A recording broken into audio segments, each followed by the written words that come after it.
This channel does not promote any violent, harmful, or illegal activities. All content provided by this channel is meant for an educational purpose only. Cancer Healer Center, a new beginning. সবার প্রথমে আপনাদের কাছ থেকে একটু সময় চেয়ে নেব, কারণ ছবিটা দেখাতে হবে। কথা যত না বলবো, ছবিটা দেখাবো। সবার প্রথমে দেখুন, গতকাল থেকেই TV9 বাংলা আপনাদের সামনে প্রত্যেকটা মুহূর্তে ছবি তুলে ধরেছে। এই রাস্তা গতকাল কি ছবি ছিল, আজকের ছবি দেখুন। কিভাবে পোলটা ভেঙে পড়েছে, ইলেকট্রিকের পোলটা, রাস্তা কিভাবে মাটি ছেড়ে উপরের দিকে উঠে এসেছে। এবং দেখুন, এই জায়গায় যদি আমি এতক্ষণ ঘুরে দেখি, প্রায় 50 থেকে 60টা বাড়ি রীতিমতো ভেঙে চৌচির, যে বাড়িতে থাকা পর্যন্ত সম্ভব হচ্ছে না। এবং শেষ মুহূর্তের সম্বল প্রত্যেকে বের করার চেষ্টা করছে। আমি বারবার বলছি, একটুখানি সময় দিতে হবে, কারণ আমাদের জ্ঞানত অবস্থায় যদি কোনো ভূমিকম্পের ভয়ানক আমরা ছবি দেখে থাকি, সেটা গুজরাট এবং নেপালে ভূমিকম্পের ছবি। কিন্তু অনেকেই ভাবছেন যে ভাগাড় সংলগ্ন এলাকায় এরকম ভয়ানক ছবি কি করে হতে পারে। যে জায়গাটা আমার সহকর্মী পিকু দেখাচ্ছে না, সেই পাঁচিলটা গতকাল পর্যন্ত ছিল, কিন্তু গতকাল সন্ধ্যের পর থেকে সেই জায়গাটা ধসতে শুরু করে দিয়েছে। তার ঠিক উল্টো দিকের বাড়িটা দেখাবো। তার ঠিক উল্টো দিকের বাড়ি দেখুন, তার পুরো এই জায়গা থেকে, মাটি থেকে, মেন রাস্তা থেকে এই বাড়িটার যে মেঝের অংশ, সেটা পুরো ছেড়ে গিয়েছে, পুরো ফাঁক হয়ে গিয়েছে। এই বাড়িতে যারা সাধারণ মানুষ, তারা কিন্তু সাংঘাতিকভাবে ভয় রয়েছেন, তারা আতঙ্কে রয়েছেন, যে কারণে তারা এই বাড়ি ছেড়ে বেড়ে গিয়েছেন। আরো বেশ কিছু বাড়ি রয়েছে, আমি বলবো না, মানে এই জায়গাটা দেখলে ভয় আসতে বাধ্য, কারণ শুধুমাত্র হাওড়া এরকম ডাম্পিং গ্রাউন্ড তো নেই, কলকাতা সংলগ্ন বিভিন্ন জায়গায় এরকম ডাম্পিং গ্রাউন্ড রয়েছে। দেখুন এই মানুষগুলো সময় কতটা খারাপ যাচ্ছে, কারণ দেখুন কিভাবে বাড়ির দেওয়ালটা পুরোপুরি ধসে গিয়েছে। তার ঠিক পাশের বাড়িটাই আমি যদি দেখাই, তার পাশের বাড়িটাই একটুখানি হয়তো অন্ধকার হবে, কিন্তু ভয়ানক ছবিটা আমি একেবারে ভিতরে নিয়ে গিয়ে দেখাবো। দেখুন দেওয়ালটা পুরোপুরি ধসে গিয়েছে, এবং শুধুমাত্র কংক্রিটের দেওয়াল কি ধসেছে, পাশে যে বেড়ার দেওয়াল, দরমার দেওয়াল, সেই দেওয়াল পর্যন্ত ধসে গিয়েছে। এই বাড়ির মানুষগুলো এখন বিভিন্ন জায়গায় খোলা আকাশের নিচে আছেন। এই ঘরটার ভিতরটায় আপনাদেরকে নিয়ে যাবো। বারবার বলছি না, আপনি আসুন, আপনিই তো এই ঘরে বাসিন্দা, আপনি যদি একটুখানি দেখান তো কি অবস্থা। আমি দেখাতে বলবো, জানি না কতটা সম্ভব হবে, একটুখানি আমি আলোটা জ্বালিয়ে নিতে বলবো। দেখুন যে কংক্রিটের মেঝে রীতিমতো মাটি ছেড়ে উঠে এসেছে, ঘরটা পুরোপুরি ধ্বংসস্তূপে পরিণত হয়েছে, তারা কিচ্ছু বার করতে পারেনি, খাট পড়ে রয়েছে, মানে সাংঘাতিক অবস্থা। এই মানুষগুলো এই মুহূর্তে চাইছেন যে তাদের কোথাও একটা থাকার ব্যবস্থা করে দেওয়া হোক। এরকম প্রচুর ঘর রয়েছে, এরকম একটা দুটো বাড়ি নয়, প্রচুর, বলছি না, এখান থেকে প্রায় 50 থেকে 60টা ঘরের এই অবস্থা। এমন কিছু রাস্তা রয়েছে যে রাস্তাটাই পুরোপুরি বন্ধ হয়ে গেছে, কারণ দুটো বাড়ি এরকম ভাবে পুরো রাস্তাটাকে বন্ধ করে দিয়েছে। আমি একটুখানি কথা বলি, আসুন। এখন কোথায় আছেনটা, কোথায়? এখানেই রয়েছে, পুকুর ধারে রয়েছে ম্যাম, এখানেই রয়েছে। আর কোথায় যাবো এখন আমরা? আমাদের এখানেই ছোটবেলা দিয়ে এখানে বাসিন্দা। কাল সন্ধ্যেবেলাতেও এতটা খারাপ অবস্থা ছিল না, আমি 6টা অবধি এখানে ছিলাম। ছিল না। কখন থেকে এতটা খারাপ অবস্থা? এই ধরো না, কটার সময় হবে, এই সকালবেলা বোধহয় দেখলাম না, 8টা 9টার দিকে এইসব হয়ে গেল। আর সকাল 8টা, হ্যাঁ রাতেও হয়েছে, রাতেও হয়েছে, দেওয়ালটা পড়ে গেছে পুরো। তারপরে সকাল 8টার সময় এগুলো সব পড়ে গেছে, অর্ধেকটা উঠছে, ফেটে উঠে যাচ্ছে, একদম ফেটে উঠে যাচ্ছে। কারণ আমি দেখছি যে পুরো ড্যাম হওয়া যেরকম হয়, সেটা পুরোপুরি মাটি থেকে ছেড়ে উঠে গেছে একদম। আমি কথা তো বলছি, তাদের কথা অবশ্যই শোনাবো, কিন্তু আমি যদি একটু রাস্তাটা দেখাই, জানেন তো এই রাস্তার যে ফাটলটা দেখছেন, আমি কালকে সন্ধ্যে 6টা অবধি যতক্ষণ দেখিয়েছি, এই রাস্তার ফাটলটা এতটা ছিল না, এর দূরত্ব বাড়ছে, মানে আস্তে আস্তে। আমি কতটা ভালো বোঝাতে পারবো জানি না, কারণ সব ছবি কিন্তু ক্যামেরা থেকে খোলা চোখে যতটা ভয়ানক মনে হয়, সেটা ক্যামেরা হয়তো ভয়াবহতাটা আপনারা স্পষ্ট বুঝতে পারছেন না। এই রাস্তা পুরোপুরি উঠে গেছে, মাটি থেকে রাস্তাটা উঠে যাচ্ছে আস্তে আস্তে, পুরো পাহাড়ের মতো রাস্তা হয়ে গিয়েছে, পুরো ডাম্পিং গ্রাউন্ডের কাছে। মানে আমি আরো ছবি দেখাবো, এবং একটা ক্র্যাক, ভাবছেন ওইখানে যে ক্র্যাকটা দেখালাম, ওইখানে যে ফাটলটা দেখালাম, এইখানে আর একটা ফাটল। এই মানুষগুলো খাওয়া দাওয়ার এখানে কোথাও একটা বন্দোবস্ত করা হয়েছে, তারা ঘরে ঢুকতে পারছে না, কিন্তু এখানেই খাওয়া দাওয়া করছে। ঘরের অবস্থা তো সাংঘাতিক, শোচনীয়, ঘরে থাকা যাবে না। কতদিন এইভাবে বাইরে আপনারা থাকবেন বলুন? তার উপর বৃষ্টি পড়ছে, কি করব বলুন, আমরা কি করব? কোথায় থাকছেন এখন? কোথায় থাকছেন? আপাতত এখানেই আছি, যতক্ষণ আমরা থাকতে পারি এখানেই। অনেক ঘরে আমি দেখছি বিছানাটা পর্যন্ত বার করতে পারেনি, খাট পর্যন্ত বার করতে পারেনি। আমি জানি ঘর করা কত কষ্টের, কষ্ট করে ঘর করেছেন, একটু একটু করে ঘরের জিনিসপত্র তৈরি করেছেন, এক ঝটকায় সব শেষ। আমরা কেউ কিছু আশ্বাস দিচ্ছে? আশ্বাস পাই না এখন। একটুখানি ক্লাব থেকে খিচুড়ি পেয়েছি, সেটা খাচ্ছি, কর্পোরেশন থেকে দুটো জলের গাড়ি এসেছিলো, একটুখানি জল নিয়ে খেয়েছি। এবার প্রশাসনের উপরে আছে, তারা যদি পাশে থাকে খুব ভালো হয়। 3 দিন জল নেই, কিচ্ছু নেই, 3 দিন মাথার উপর ছাদ নেই, পেটে খাবার নেই, খাবারও নেই। ঘরে কারেন্ট, ঘর নেই তো কারেন্ট কি করে থাকবে? কিছুই নেই, একদম কিচ্ছু নেই এখানে, সত্যি কিছু নেই। যে কারণে আজ সকালে অরূপ রায় এসেছিলেন, গতকাল তো আমরা দেখেছিলাম মনোজ তিওয়ারি তিনি এসেছিলেন। মানে যতটা সময় এগোচ্ছে, মানে আমি যতটা রাস্তা পেরোচ্ছি, এই দেখুন এখানে, এই দেখুন এই ঘরটা আমি গতকাল ঢুকেছিলাম, কিন্তু এই ঘরটা আমি গতকাল ঢুকেছিলাম। এই সামনের অংশটা এতটা প্রবল ভাবে ফাটল ছিল না, এই উনুনটা তাও কালকে একটুখানি গোটা ছিল, আজকে পুরোপুরি শেষ হয়ে গেছে। আমি ঘরের ভেতরে যতটা ঢোকা সম্ভব আমি ততটাই ঢুকবো, কারণ আমাদেরও নিরাপত্তার কথাটা মাথায় রেখে কাজ করতে হবে। দেখুন এই দেওয়ালের অংশ এক অংশ পুরো ছেড়ে একেবারে বেরিয়ে এসছে, আমি বলবো এটাই বেশি না ঢুকে, মানে বেশি রিস্ক না নিয়ে, আমি তো ছবি দেখাতে এসেছি, সেই ছবিটাই আপনাদেরকে দেখাচ্ছি কিভাবে ভয়ানক পরিস্থিতি এখানকার মানুষের মধ্যে। কিন্তু একটা সবথেকে বড় ভয়ের কথা কি, কারণ ইতিমধ্যে প্রহর গুনতে শুরু করে দিয়েছেন অনেকেই যে হাওড়ার এই বেলগাছিয়া ডাম্পিং গ্রাউন্ড সংলগ্ন এলাকায় এই ছবি কেন, সেটাও আমরা পরে দেখাবো যে ডাম্পিং গ্রাউন্ডের এক অংশ কিভাবে আস্তে আস্তে এই দিকে জনবসতির দিকে সরে আসছে। মানে শুধুমাত্র রাস্তায় ফাটল, বাড়িতে ফাটল নয়, ডাম্পিং গ্রাউন্ডে ফাটল। এই দেখুন এই বাড়িটা দেখুন, এই বাড়িটাই দেখুন পুরোপুরি ধসে গেছে, পুরোপুরি। কালকে কিন্তু আমি বলছি, কাল অবধি কিন্তু আমি এই বাড়িগুলো দাঁড়িয়ে থাকতে দেখেছি, আজকে এসে পুরোপুরি ছবি পাল্টে গেছে, এই জায়গাটা পুরোপুরি ছবি পাল্টে গেছে। একদম একদম এই পরিস্থিতি আপনাদের সামনে আজ সারাদিন আমরা তুলে ধরবো, এবং কোথা থেকে কি আশ্বাস দেওয়া হচ্ছে, এবং আরো ভয়ানক ছবি রয়েছে গোটা হাওড়ার এই এলাকা জুড়ে, সেই সমস্ত ছবি তুলে ধরবো। তবে শুভজিৎ, এবার তোমার কাছে আমি ফেরত যাব। শর্মিষ্ঠা, তুমি যে ছবি দেখালে, গোটা বাংলার মানুষ আজকে এই মুহূর্তে TV9 বাংলার পর্দায় এই ছবি দেখছে। ভয়ঙ্কর ছবি। গরিব মানুষ কাঁদছে, কোথায় যাবেন, কি খাবেন না, কিচ্ছু ঠিক নেই। সুব্রত আমাদের সঙ্গে রয়েছেন, আমাদের সহকর্মী সুব্রত। গরিব মানুষ কাঁদছে, এই মানুষগুলোর সামনে গিয়ে যারা হাত জোর করে দাঁড়ান, যাদেরকে আমরা নেতা বলি, সেই নেতারা আজকে কোথায়? গুটি কয়েক পুলিশ কর্মী দেখলাম, বাকি প্রশাসনের তো আরো অনেক দপ্তর আছে, কোথায় তারা?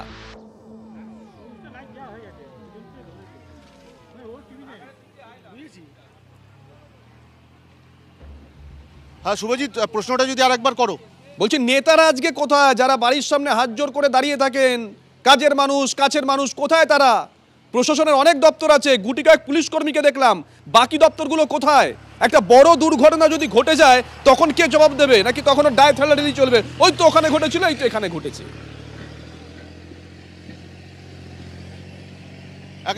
একেবারেই সেই পরিস্থিতিতেই আমি দাঁড়িয়ে রয়েছি। প্রথমে তোমাকে ছবিটা দেখাবো, যে কোনো মুহূর্তে এই যে শালবল্লমগুলো দিয়ে এখানে একটা ব্যারিকেড বা এখানে একটা ঠেকনো দেওয়া হয়েছে, যে কোনো মুহূর্তে এটাও ভেঙে যেতে পারে, ফলে রাস্তা বলে আর কিছু থাকবে না।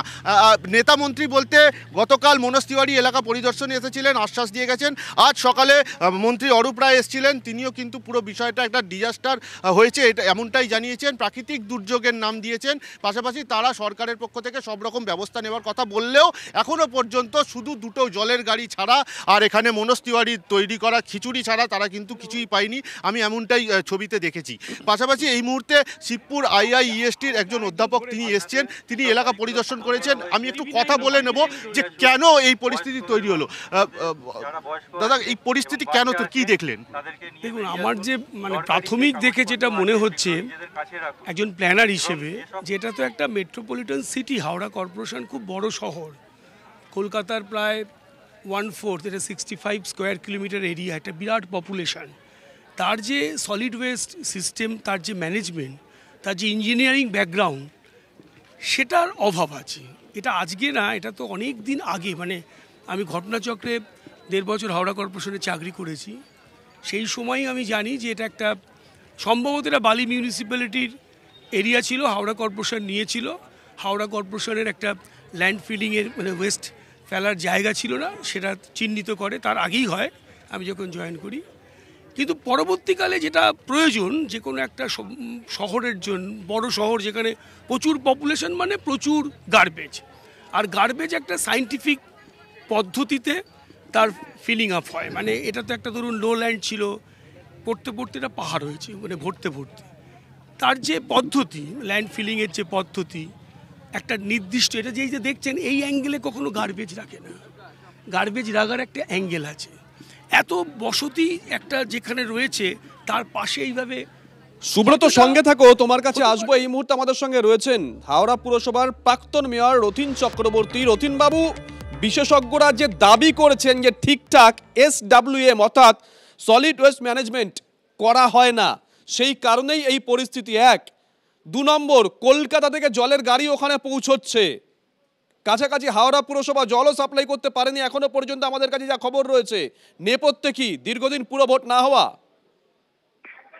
নমস্কার।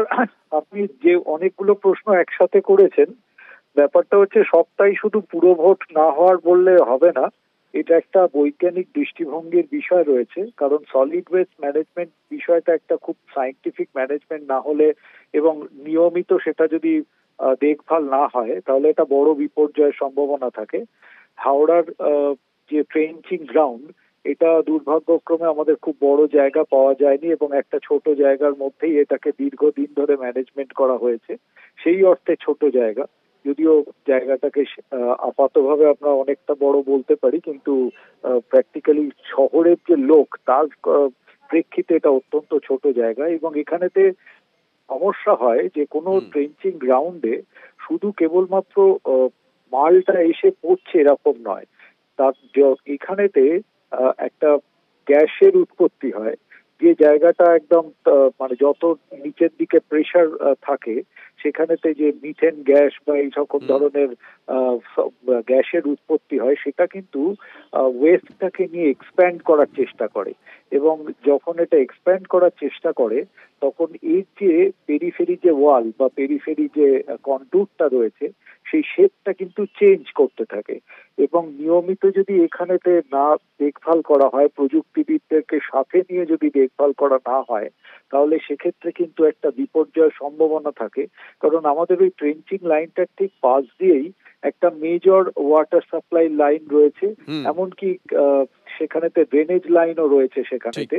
এবং ওই পেরিফেরি যে গার্ড ওয়াল যেটাকে বলা হয়, গার্ড ওয়ালটার উপরেতে সলিড ওয়েস্ট ম্যানেজমেন্টের ঠিক মতো coordination with the people's representative and engineering সেকশনের সঙ্গে যদি না হয় তাহলে কিন্তু এই জায়গাটা একটা বড় বিপর্যয় হয়। এবং আমার নিজের যেটা ধারণা, এই বিপর্যয়ের পেছনে শুধু ইলেকশন নির্দেশ করলে হবে না। যে ম্যানেজমেন্ট বোর্ড রয়েছে সেই বোর্ডের সেই ফাংশনিং কিন্তু ঠিক প্রপারলি হয়নি। এবং বুঝতে পেরেছি। অসংখ্য ধন্যবাদ রথীন বাবু। এই বিষয়ে যিনি সব থেকে ভালো বলতে পারতেন হাওড়া পুরসভার প্রাক্তন মেয়র রথীন চক্রবর্তী, তার সঙ্গে আমরা কথা বললাম। তিনি বললেন যে ম্যানেজমেন্ট সেটা ঠিকঠাক বোধহয় হয়নি। পাশাপাশি আজকে সকালে সেখানে পৌঁছে গেছিলেন রাজ্যের মন্ত্রী অরূপ রায়। তিনি বলেছেন প্রশাসন পাশে আছে আমজনতার। শুনুন। দুর্ঘটনা ঘটেছে, ভয়ঙ্কর দুর্ঘটনা। তা সুতরাং সেই সময় জলেরও সমস্যা হয়েছে। জলের সমস্যাগুলো একদিকে শিবপুর, মধ্য হাওড়া, শালকিয়া সমস্ত জায়গাতেই সমস্যা হয়েছে। সেই জায়গাগুলো দুটো জায়গায় রেস্টোর হয়েছে আপাতত। মধ্য হাওড়া রেস্টোর হয়েছে, শিবপুরটা রেস্টোর হয়েছে, শালকিয়াটা এখনও ক্লিয়ার হয়নি। এখনও যুদ্ধকালীন পরিস্থিতিতে কেএমডিএ কাজ করছে, বাধা চলছে, কিন্তু বাধাকে বিঘ্নকে উপেক্ষা করে কাজ চলছে। মানুষের পাশে সরকার আছে, সরকার ছিল সব সময়। এখানে যারা রয়েছেন তারা বলছে এখানেতে ময়লা না ফেলা, একটা বিক্ষোভ সকালবেলা এই নিয়ে দেখিয়েছে। তো অন্য কোনো অন্যতা ব্যবস্থা সেটা নিয়ে পরিকল্পনা চলছে। কর্পোরেশনও চিন্তাভাবনা করছে, এমএ ডিপার্টমেন্টও চিন্তাভাবনা করছে। তা সুতরাং কিভাবে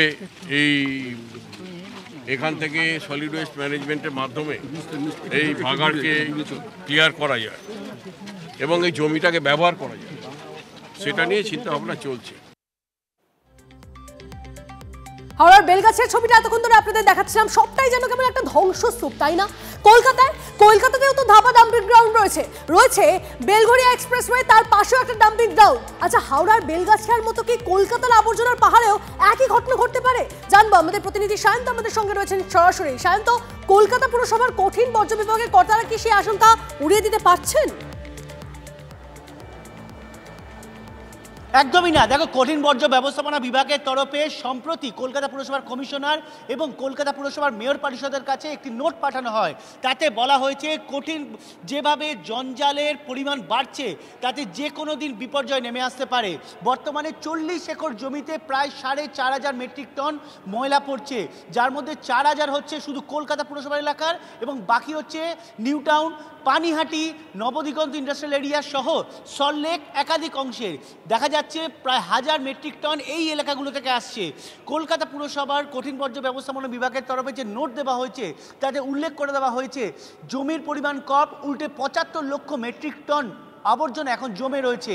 সেই আবর্জনা জমে থাকার জেরে নিচে ভূগর্ভে মিথেন গ্যাস ভয়ঙ্কর আকার নিচ্ছে এবং আগুন জ্বলছে, বিভিন্ন অংশে ধস নেমেছে। অর্থাৎ আশপাশের এলাকায় বিপর্যয় নামতেই পারে যেভাবে আবর্জনার চাপ বেড়েছে গত 3 থেকে 4 বছরে। মূলত নোটে এই বিষয়টি গুরুত্বপূর্ণভাবে উল্লেখ করা হয়েছে। এমনকি এও জানানো হয়েছে যেভাবে গরম বাড়ছে তাতে মিথেন গ্যাস এবং গরম আবহাওয়ার এই দুইয়ের ভারসাম্যের তারতম্যের জোরে কিন্তু যে কোনো সময় বিস্ফোরণ হতে পারে। আমাদের ডাম্পিং আশঙ্কা একেবারে উড়িয়ে দিতে পারছেন না তারা। অনেক ধন্যবাদ সায়ত।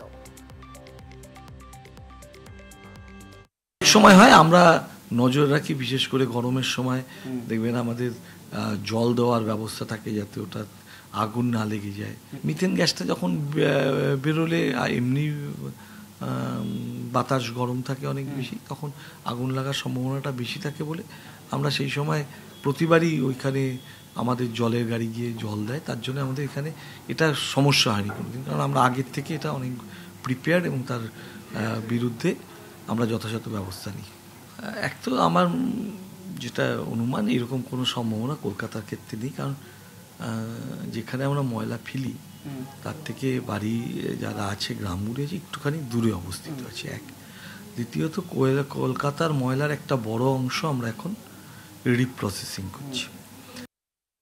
গত 10-12 বছরের বেশি সময় ধরে ওখানে পুরসভা নেই, ওখানে কেউ কিছু নেই। তৃণমূলের নেতারা যে যেমন পাচ্ছে লুটে খাচ্ছে, কারোর দায়বদ্ধতা নেই। এর জন্য দায়ী কে? কলকাতাতেও হবে, কারণ কলকাতা অন্য কারণে হবে। কলকাতা দিনে দিনে ভাড়েমা ভবানী হয়ে যাচ্ছে। বেআইনি বাড়িকে আইনি করে দিল শুধু টাকার জন্য, মাইনে দিতে পারছে না 3 মাস ধরে। আপনি জঞ্জালের জন্য ধস নেমেছে তো, হ্যাঁ? আর জঞ্জাল যারা সাফ করে কলকাতা পুরসভার 14,100 দিনের কর্মচারী 3 মাস ধরে মাইনে পায় না। আর বেটা ওই MIC সে দাঁড়িয়ে মিথ্যা কথা বলে আপগ্রেডেশনের জন্য। হ্যাঁ, কম্পিউটার আপগ্রেডেশনে ও মাইনে পেয়ে গেছে, শুধু পেল না 100 দিনের কর্মচারী। লজ্জাও পাওয়া উচিত। আর এবার আমরা যে ছবি দেখাচ্ছি এই ছবি গঙ্গাপাড়ে হাওড়ার নয়, এই ছবি ভাগীরথীপাড়ে মুর্শিদাবাদের। ছবিটা দেখুন, প্রায় এক রাস্তা কিভাবে ধসে গেছে, বেশ কয়েকটা জায়গায় যোগাযোগ কার্যত বিচ্ছিন্ন হওয়ার পথে। স্পট থেকে রয়েছেন আমাদের সহকর্মী কৌশিক, সরাসরি চলে যাব কৌশিকের কাছে। দেখো শুভজিৎ, যে জায়গায় দাঁড়িয়ে রয়েছে সেই ছবিটা যদি একবার দেখো, কোথাও যেন বুক কেঁপে ওঠার মতো। দেখে মনে হবে যেন যে ভূমিকম্প হয়েছে এলাকায়, সেই রকম ফলে এই ফাটল বা কিছু সেই রকম কিন্তু নয়। এই ফাটল গত পরশু থেকে শুরু হয়েছিল। সেই ফাটল গতকাল রাতে কিন্তু একদম ধসে পড়েছে। যে ভাগীরথীর পার, আমি ক্যামেরা পার্সনকে বলবো তোমাকে যে প্রথমে ভাগীরথী রয়েছে সেই ভাগীরথীর অংশটা দেখাবে, এবং সেই ভাগীরথীর পরেই কিন্তু রাস্তা শুরু। এবং সেখানে যে রাস্তা, সেই রাস্তা এমনভাবে ধসে পড়েছে, অর্থাৎ ধসে গেছে, সেখানে কিন্তু একটা আতঙ্কর কাজ করছে। কারণ সেই রাস্তার পাশে রয়েছে বেশ কয়েকটি বাড়ি, সেই বাড়ির সীমানায় দেখো কিন্তু একদম যে ধস নেমে গেছে এবং বাড়িগুলিতে নতুন করে ফাটল শুরু হয়েছে। অর্থাৎ এই ধসের ফলে কিন্তু বাড়িগুলির মধ্যে একটা ফাটল শুরু হয়েছে, সেখানে যেমন আতঙ্ক রয়েছে। তুমি দেখতে পাবে, আমার ক্যামেরা পার্সনকে দেখানোর জন্য বলবো, ফাটল শুরু হয়েছে এই ধসের ফলে। এবং পাশে একাধিক, এই বাড়ির যেমন ফাটল রয়েছে, পাশে একজন রয়েছে তার বাড়ির থেকে নেমে আসার রাস্তা সেটিও ধসে গেছে এবং সেখানেও কিন্তু ফাটল রয়েছে। আমি সেই চিত্রও দেখাতে বলবো আমার ক্যামেরা পার্সনকে। তুমি দেখতে পাচ্ছ যে এই যে ফাটল শুরু হয়েছে, অর্থাৎ গতকালের যে ধস নেমেছে সেখান থেকে। এই যে বসে আজ কতটা আতঙ্কের মধ্যে রয়েছেন? বললাম তো আতঙ্কে রয়েছে। হ্যাঁ, আতঙ্ক। কেন? ওই যে ধসে গেল তাই। বাড়ি ধসে যেতে পারে। হ্যাঁ, ধসে যেতে পারে। থাকবো কি বলেছে সরকারি কেউ এসেছিল? এসেছিল ধরো তো, তার আগে বলছি ওই আপনাদের মতনই। আমি বাবা অত বলতে পারি না। তুমি দেখতেই পাচ্ছ যে এখানে যে একটা কৌশিক ছবি দেখছি আমরা, ওই যে বলছি গঙ্গাপাড়ে হাওড়ার যে ছবি, ভাগীরথী পাড়ের মুর্শিদাবাদে কার্যত একই ছবি, অসহায় মানুষ রাস্তায় এসে দাঁড়িয়ে আছেন। আবারও বলছি, যারা নির্বাচনের সময় মানুষের দোরগোড়ায় গিয়ে হাত জোর করে বলেন দেওয়ালে লেখা থাকে কাজের মানুষ, কাছের মানুষ, তারা না থাকলেও আমরা কিন্তু আছি। আমরা ধারাবাহিকভাবে এই খবরের দিকে নজর রাখবো। তন্নিষ্ঠা, একদম তাই জন্যই মানুষের পাশে টিভি9 বাংলা আর কিছু অসহায় মানুষের কথা দেখাচ্ছিলাম, কিছু ভয়ঙ্কর ছবি আপনাদের দেখাচ্ছিলাম।